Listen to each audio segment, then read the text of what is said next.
merci. Voilà, Brigitte et moi, nous sommes très heureux d'être parmi vous. C'est retour à la maison pour nous dès qu'on vient. On doit aussi vous saluer de la part de Joël et Céline et des enfants. Peut-être que je le redirai dimanche pour ceux qui ne sont pas là ce soir. Voilà, ils ont bien aimé le temps qu'ils ont passé avec vous. Et merci de les avoir accueillis. Voilà. Ce soir, j'aimerais qu'on lise un passage dans l'évangile de Marc, un passage que vous connaissez très très bien. Marc 4, et je vais lire à partir du verset 35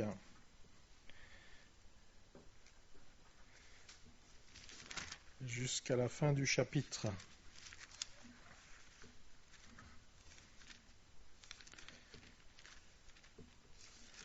Ce n'est pas souvent les passages les plus lus, surtout ceux qu'on a fait à l'école du dimanche.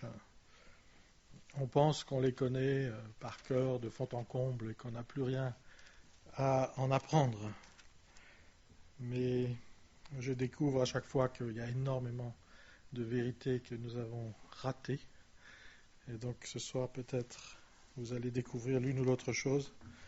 Voilà, je ne prétends pas que j'en sais plus que vous, mais j'espère que ce que le Seigneur m'a mis à cœur va servir aux uns et aux autres. Ce même jour, sur le soir, Jésus leur dit « Passons à l'autre bord ».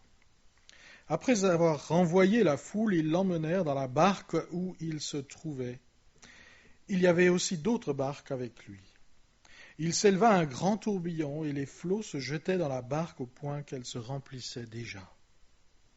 Et lui, il dormait à la poupe sur le coussin. Ils le réveillèrent et lui dirent « Maître, ne t'inquiètes-tu pas de ce que nous périssons ?» S'étant réveillé, il menaça le vent et dit à la mer « Silence, tais-toi !» Et le vent cessa, et il y eut un grand calme. Puis il leur dit « Pourquoi avez-vous ainsi peur ? Comment n'avez-vous point de foi, ou comment n'avez-vous point encore de foi ?» Ils furent saisis d'une grande frayeur, et se dirent les uns aux autres « Quel est donc celui-ci à qui obéissent même le vent et la mer ?» Voilà, vous trouvez le même texte dans Matthieu et Luc. À chaque fois qu'il y a quelque chose d'étrange ou de catastrophique qui se produit dans le monde, les chrétiens s'agitent et s'inquiètent de voir arriver des jours difficiles, des jours qui restreindront leur liberté, leur capacité à parler, et surtout des jours de souffrance. Lorsque j'étais enfant, mes parents parlaient sans arrêt de la fin des temps et des signes de la fin des temps. Et il y a eu des périodes, en fait, qui sont liées à la géopolitique du monde. N'est-ce pas ? Il y avait le péril rouge. Avant que le rideau de fer ne tombe, jusque dans les années 80, c'était donc cette puissance rouge communiste, le rideau de fer, qui menaçait le monde. Et puis, quand le rideau de fer est tombé, on a beaucoup parlé du péril jaune. La Chine qui montait en puissance et qui commençait à inquiéter tout le monde. Et ensuite, et de façon parallèle, on a entendu parler du péril vert, qui est donc le péril islamiste. L'islam, c'est la couleur verte. Et aujourd'hui, n'est-ce pas, il y a toutes sortes de périls, et toutes sortes de sources d'inquiétude, comme le péril du Covid, et d'autres périls, le manque d'eau qui arrive, qui sont tous des sources d'inquiétude pour le monde mais curieusement aussi pour les chrétiens.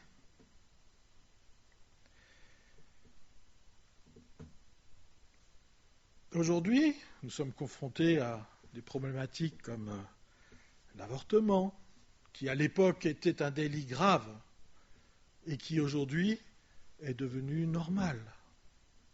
Même, c'est devenu une forme de contraception dans certains cas.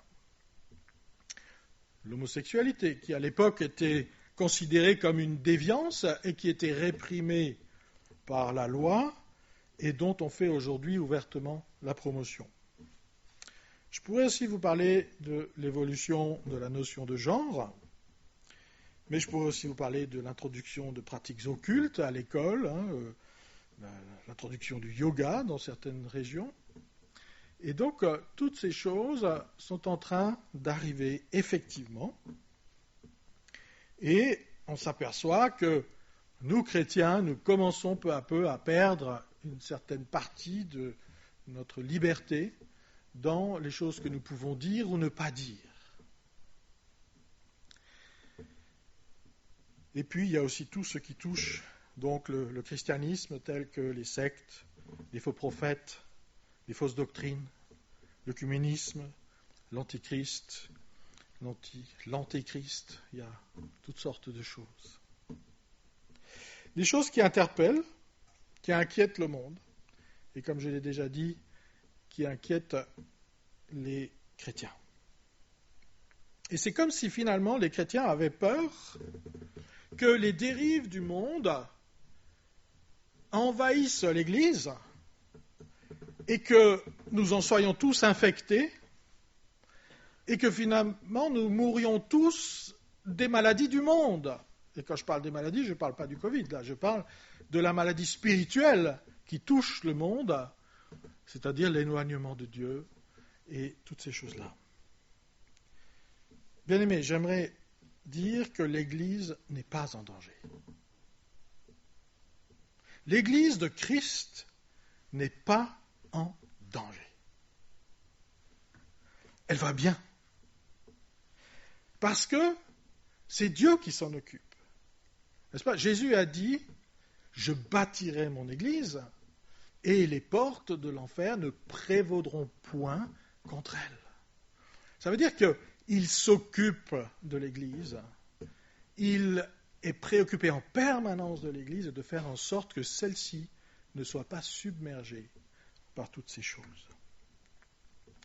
Et c'est pour ça qu'on peut aussi lire dans Hébreux 13, verset 6, c'est donc avec assurance que nous pouvons dire « Le Seigneur est mon aide, je ne craindrai rien, que peut me faire un homme ou que peut me faire l'humanité en tant qu'enfant de Dieu ?»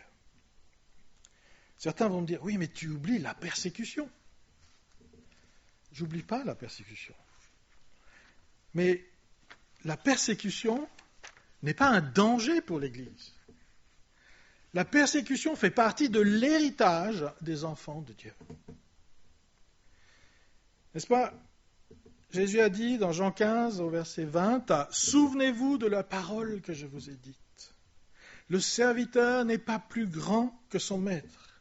S'ils m'ont persécuté, ils vous persécuteront aussi. S'ils ont gardé ma parole, ils garderont aussi la vôtre. »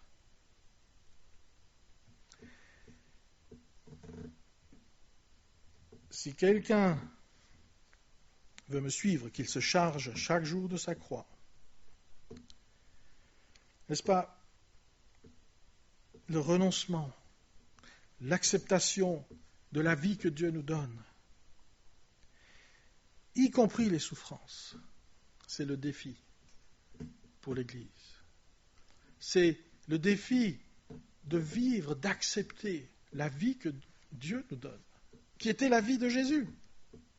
Jésus a souffert, pas seulement à la croix.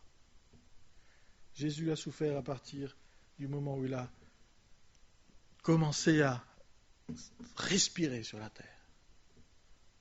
Il a souffert. Et cet héritage de la persécution, il nous appartient. Pas comme quelque chose que nous devons fuir, pas quelque chose que nous devons rechercher, mais quelque chose que nous devons accepter. accepter comme étant partie de notre nature chrétienne. Nous faisons partie du peuple de Dieu, nous faisons partie de Dieu, nous sommes, en quelque sorte, nous avons été inclus dans la Trinité, si vous lisez Jean 17, et avec ça, la persécution est comprise. Le problème, n'est-ce pas, c'est que souvent nous comptons sur nos propres forces. Et lorsque nous comptons sur nos propres forces, tout devient difficile. Tout. Pas seulement la persécution. Les choses les plus simples peuvent devenir difficiles lorsque nous comptons sur nos propres forces. Lorsqu'il s'agit, n'est-ce pas, de gérer un jardin de 1000 mètres carrés, eh bien, c'est sur les bras qu'il faut le faire. Et c'est dur. C'est pas compliqué, mais c'est dur. C'est difficile. Pour ceux qui se confient en Dieu, pour le peuple de Dieu, qui aiment le Seigneur de tout leur cœur, de toute leur âme, de toute leur pensée, il n'y a pas de danger sur la terre. Et la peur ne fait pas partie de l'équipement des enfants de Dieu. Jésus n'a pas dit « Je suis venu afin que vous ayez peur ». On verra que souvent ça commence par la peur quand on rencontre Jésus. Romains 8,15, vous n'avez pas reçu un esprit de servitude pour être encore dans la crainte, mais vous avez reçu un esprit d'adoption par lequel nous crions « Papa, Abba, Père ». Bien-aimés, la peur est un fruit du péché que nous avons hérité de Adam. N'est-ce pas? Lorsque Adam et Ève ont péché, qu'est-ce qui s'est passé? La peur les a précipités sous les arbres pour se cacher du regard de Dieu. Vous le lisez dans Genèse 3, au verset 8. On peut le lire en vitesse.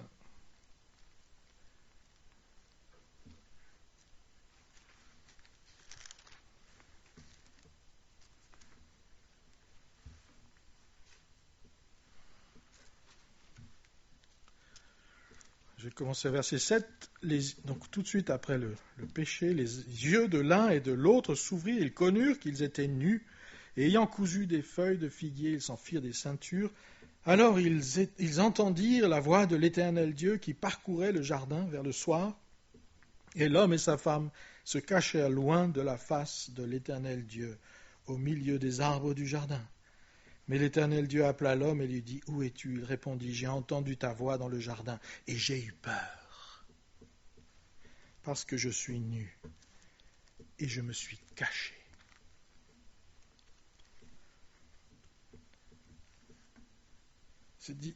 C'est difficile de savoir exactement ce qui s'est passé. Ces passages de la Genèse me fascinent depuis longtemps. Je pense que lorsque Dieu a vu qu'Adam n'était pas au rendez-vous, il avait déjà compris. Et lorsque Adam lui a dit « j'ai peur », il n'avait pas même besoin que Adam lui dise ce qui s'était passé. Mais évidemment, Dieu souhaite que nous puissions verbaliser les choses que nous faisons et ce que nous sommes. J'ai eu peur. J'ai eu peur. Nous n'avons pas été sauvés pour avoir peur. Jamais Adam n'avait eu peur auparavant. Jamais il ne s'était caché pour tenter d'échapper au regard de Dieu. La peur est le fruit du péché comme l'amour est le fruit de l'esprit. «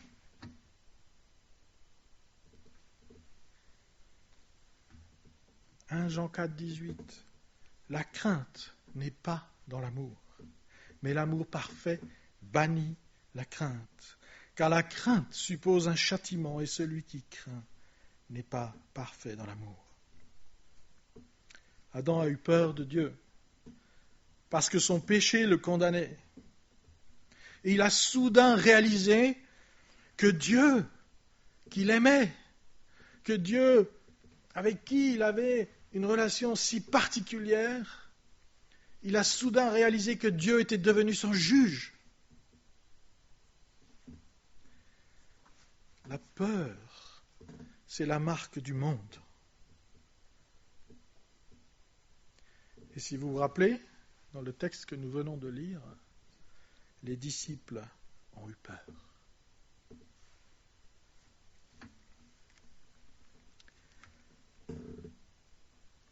Le contexte de ce récit, c'est le contexte de l'enseignement par les paraboles. Jésus est en train de dire des paraboles, déjà depuis un bout de temps. Et cet événement qui se passe là, sur le lac, c'est comme une grande parabole vivante en fait. Et il y a des choses, des enseignements que nous pouvons retirer de cette parabole. Je vais relire. Marc 4.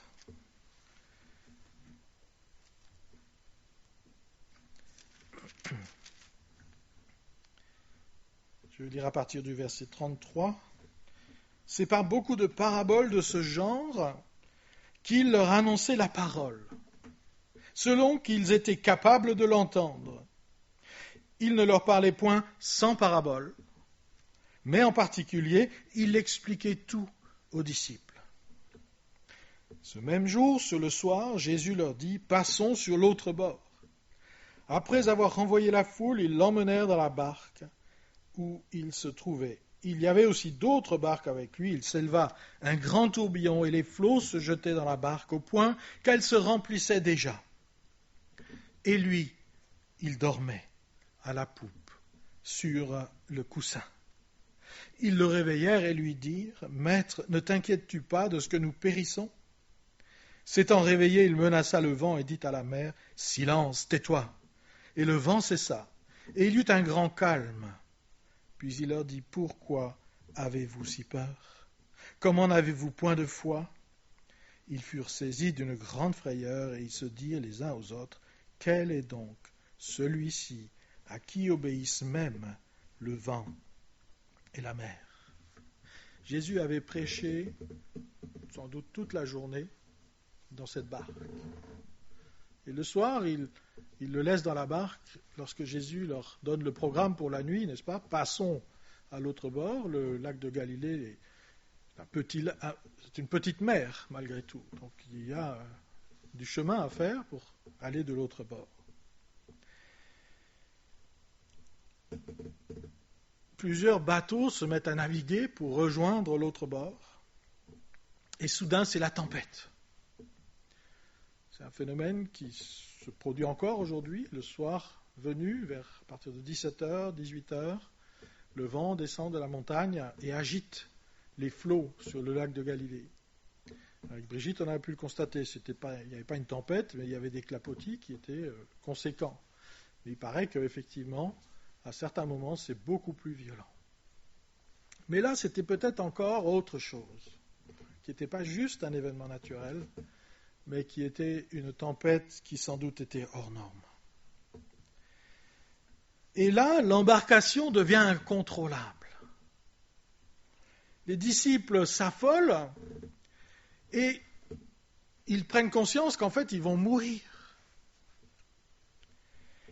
Et dans le même temps, Jésus qui est là, qui est épuisé, eh bien, il est sur ce bateau et il dort. Il est à l'arrière du bateau et il dort sur le coussin. N'est-ce pas, les disciples et Jésus sont dans le même bateau. Mais ils ne sont pas dans le même monde. Les disciples sont dans un monde qui va à la dérive. Un monde qu'ils ne peuvent pas contrôler. Alors que Jésus, lui, est dans un monde qu'il maîtrise et qu'il contrôle. Le monde des disciples, c'est celui de la crainte de la mort, Alors que le monde dans lequel Jésus vit, c'est celui qu'il domine par sa vie. Et quand les disciples s'inquiètent de ce qu'ils vont mourir, alors Jésus se lève, menace le vent et ordonne à la mer de se calmer. Et le vent cessa, et il y eut un grand calme, un calme d'une intensité extrême.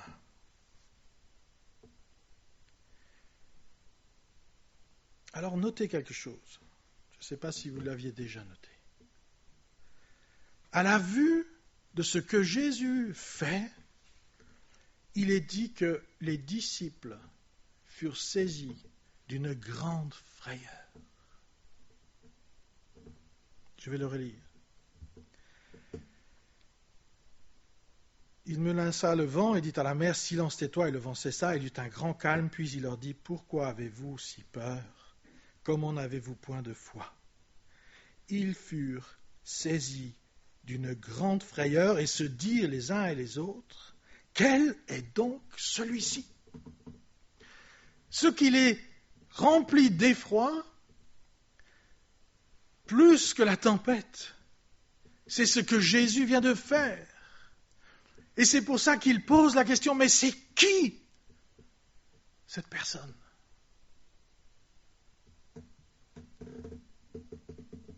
Les disciples, mettez-vous à leur place. Ils sont là, en compagnie d'un homme qui est épuisé, qui dort à poing fermé, et qui, à son réveil, va simplement ordonner avec autorité aux éléments déchaînés de se calmer, ce qui va se produire. Et finalement, dans cette barque, de la même façon qu'il y a deux mondes, le monde de Jésus et le monde qui va à la dérive, le monde des disciples, il y a aussi deux tempêtes. Il y a la tempête à l'extérieur, dans le vent et la mer déchaînés. Et il y a la tempête dans le cœur des disciples qui se lèvent et qui les remplit d'effroi, de terreur. Il y a un homme qui, des années plus tard, a vécu la même chose. Si vous allez dans Actes, chapitre 9, et là vous savez déjà de qui je parle, n'est-ce pas ?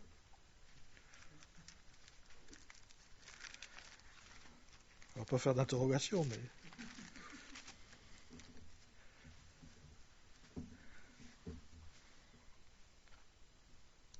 Donc évidemment, c'est Saul, sur le chemin de Damas, qui va rencontrer Jésus. En tout cas, qui va se retrouver nez à nez avec une puissance telle qu'il n'en a jamais rencontrée. Verset 3, « Comme il était en chemin et qu'il approchait de Damas, tout à coup, une lumière venant du ciel resplendit autour de lui. Il tomba par terre, il entendit une voix qui lui disait, « Saul, Saul, pourquoi me persécutes-tu » Il répondit, « Qui es-tu, Seigneur ?»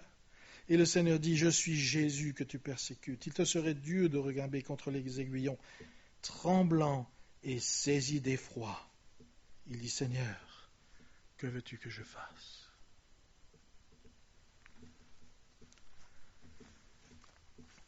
Saisi d'effroi.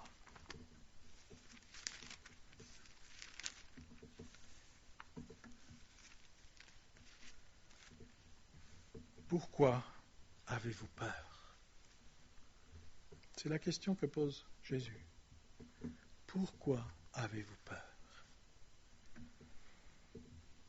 Et au lieu de calmer les disciples, n'est-ce pas, l'intervention de Jésus, eh bien, les terrifie.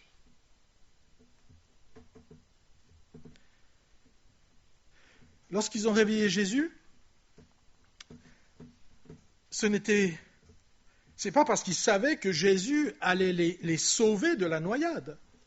Ils n'avaient pas du tout cette certitude.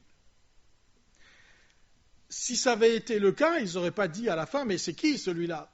S'ils avaient été convaincus qu'il était capable de les sauver, ils auraient dit, hey, oh, Superman, tu viens, s'il te plaît, on a un problème. Ils ne savaient pas. Ils ne savaient pas que Jésus allait pouvoir les sauver de la noyade. Il lui dit, toi qui dors, réveille-toi parce que tu vas mourir comme nous allons mourir. C'est ça qu'ils sont en train de lui dire. Nous périssons. Ensemble, nous allons périr. Et Jésus n'a pas été indifférent, n'est-ce pas, face à la peur de la mort des disciples. Mais s'ils sont bien dans le même bateau, ils ne sont pas dans le même monde. Parce que Jésus ne partage pas la peur des hommes. Jamais. Pourquoi avez-vous eu si peu de foi ? C'est la question qu'il leur pose. Pourquoi est-ce que vous avez si peu de foi ? Les disciples ont entendu et vu Jésus s'adresser aux éléments déchaînés. Et ils ont constaté l'efficacité de son autorité. Et ensuite, ils l'ont entendu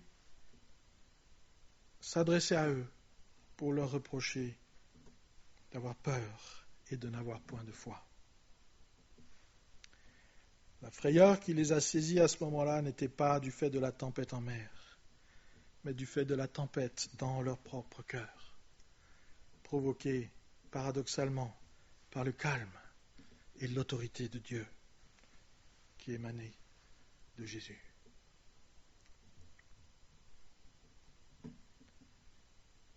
Et la question que Jésus posait, n'est-ce pas, c'était ça. Quelle est cette tempête en vous aujourd'hui ?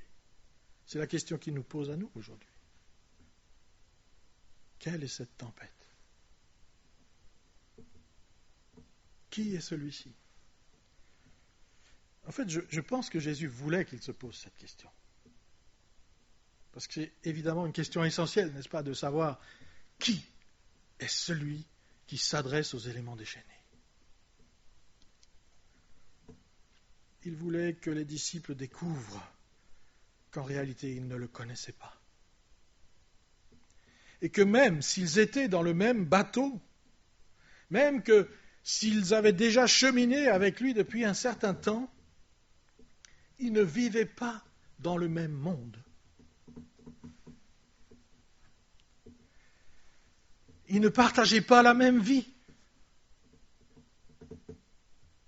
Jésus veut que ses disciples le connaissent.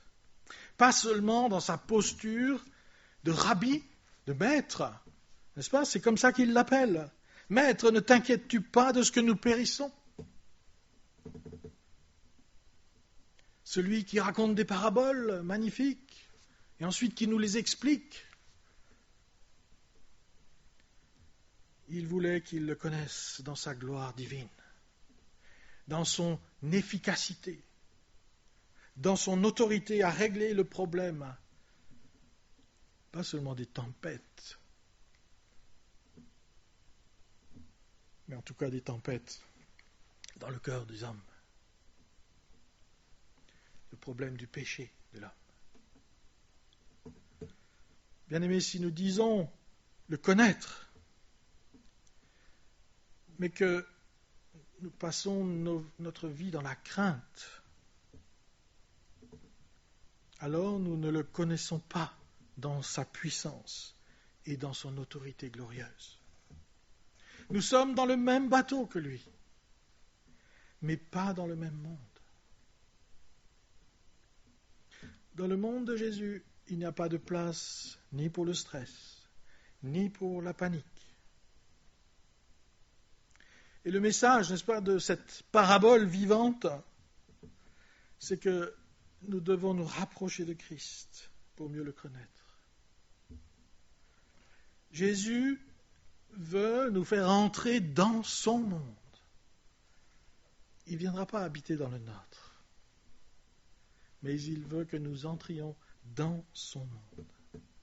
C'est ce qu'il a demandé, n'est-ce pas, dans Jean 17, à son Père.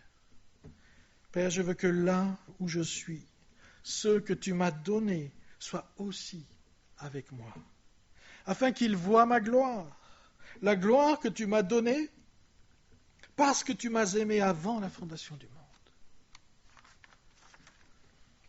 Lorsque nous avons rejoint le monde de Jésus et que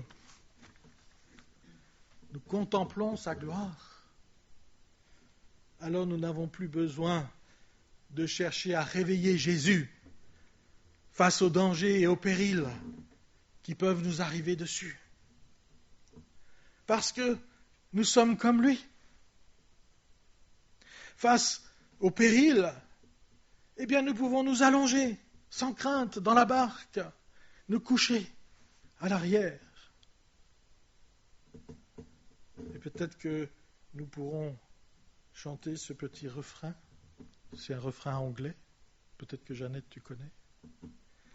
With Christ in the vessel, I can smile at the storm. Avec Christ dans la barque, je peux sourire à la tempête. C'est beau.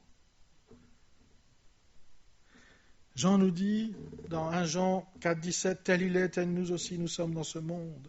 C'est en cela que l'amour est parfait en nous, afin que nous ayons de l'assurance au jour du jugement.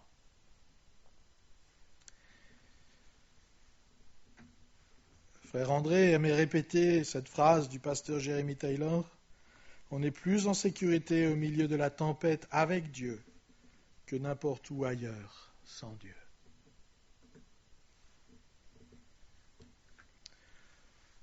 Allons de l'autre bord. Si nous embarquons avec Dieu, le bateau ne chavirera jamais. Le bateau ne chavirera jamais. Aucun plan du malin, aucune malédiction, aucun trait enflammé de Satan, aucune persécution, aucune intimidation ne pourra nous nuire. N'est-ce pas Ésaïe l'avait prophétisé. Ésaïe 54, verset 17. Toute arme forgée contre toi sera sans effet. Et toute langue qui s'élèvera en justice contre toi, tu la condamneras. Tel est l'héritage des serviteurs de l'Éternel. Tel est le salut qui leur viendra de moi, dit l'Éternel. Est-ce que nous pouvons sourire à la tempête? Est-ce que nous avons vu la gloire de Dieu? Est-ce qu'elle est à l'œuvre dans notre vie, jour après jour? Est-ce que le Saint-Esprit de Dieu est venu avec autorité pour intimer l'ordre à la tempête de faire silence? Est-ce que nous avons répondu à la question, quel est celui-ci? Au plus que nous nous rapprochons de Dieu, au plus nous sommes dans la paix et dans le calme. Dans Jacques 4, verset 8, vous lisez « Approchez-vous de Dieu, et il s'approchera de vous. Nettoyez vos mains, pécheurs, purifiez vos cœurs, hommes irrésolus. » Je vais m'arrêter là. Est-ce que nous sommes dans la barque avec Jésus ce matin, ce soir? Et si oui, est-ce que nous vivons dans le même monde que notre Seigneur? Est-ce que nous avons contemplé sa gloire lorsqu'il a intimé l'ordre à la tempête de s'arrêter dans notre cœur? Il n'y a pas d'élément déchaîné que Jésus ne peut arrêter. Il n'y a rien qui puisse empêcher notre Seigneur de calmer nos tempêtes. Voilà, je propose de prendre juste quelques minutes et de nous approcher de Dieu.